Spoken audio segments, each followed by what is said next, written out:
The term fast fashion is used to describe any retail company that is able to manufacture clothing at a fast pace and market it for a low price point. Many would think that doing this would be bad business because customers won't be able to keep up with the latest shifts and trends. Statistics show that the opposite is true. An article was written in May 2019 by the Consumer News and Business Channel, CNBC, a leader in business news recognized globally for their up-to-date financial market coverage and business content.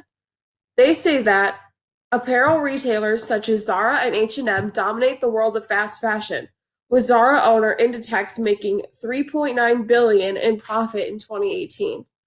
Even today, Inditex is still number one most profited company in the world from fast fashion.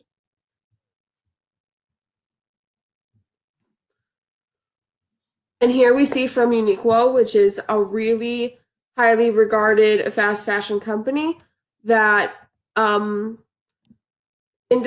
is still number one.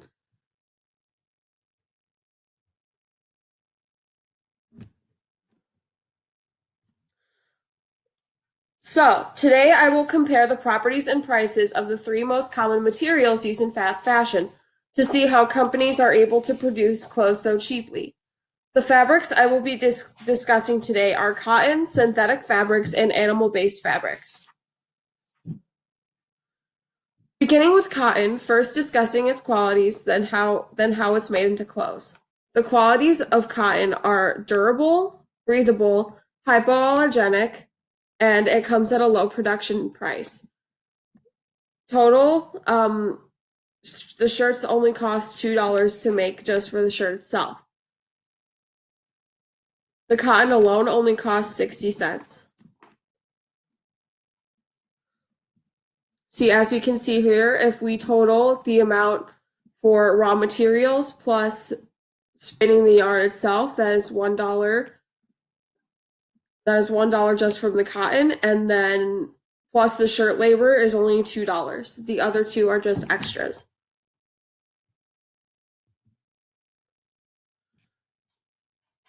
How cotton is made is that cotton seeds are planted in mid-April and harvested in September and spun into fabric with the cotton gin. The modern cotton gin is able to produce 60 bales per hour compared to the original, which could only spin 9 bales an hour. And on the left here, you see that this is the traditional cotton gin, and on the right is the modern cotton gin. They both have the same purpose. Cotton goes in one end and comes out the other as thread, but the modern version is able to produce a lot more in a way more short amount of time.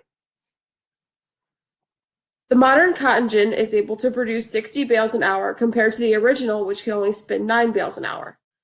According to the North Carolina Department of Agriculture and Customer Services, the original cotton gin made the value of the U.S. cotton crop rise from $150,000 to more than $8 million within 10 years.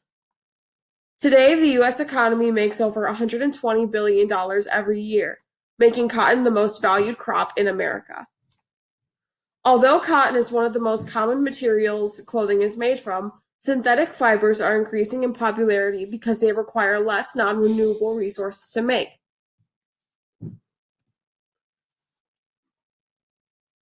Synthetic fibers. The qualities are that it's more breathable than cotton, more durable than cotton, and even cheaper than cotton, since a one shirt costs roughly 80 cents to make.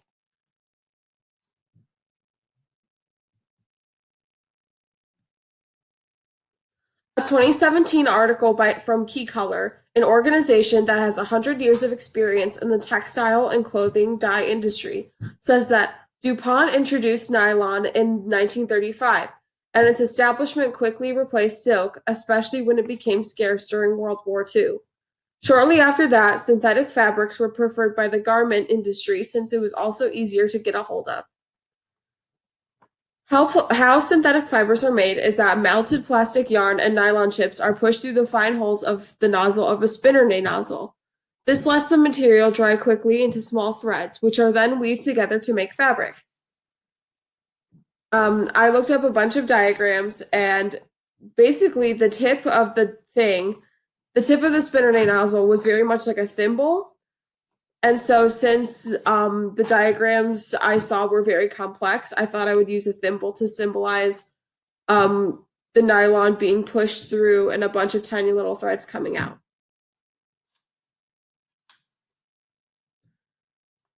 Um,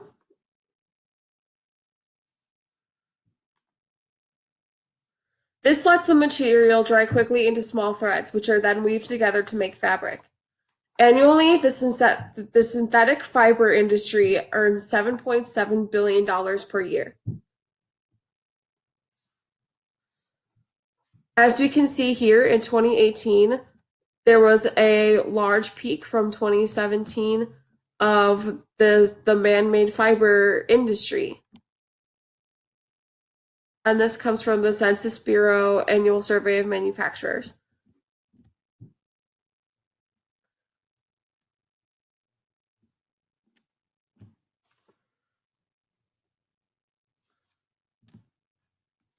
Because of its light weight, synthetic fabric may not be the first choice for intense weather. Animal-based fabrics are commonly used for occasions such as these. Animal-based fabrics are the most traditional type of fabric by far. They're the strongest of the three materials, can be repurposed into new garments, and yet they're the most expensive material, yet they last the longest. Since animal hide is so expensive, it costs roughly $7.65 per shirt to make.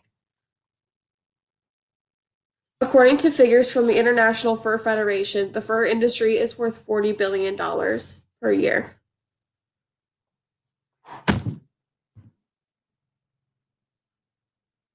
Production.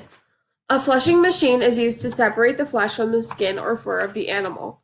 There are many other machines involved in curing and preserving the material, which is then sewed to make clothes.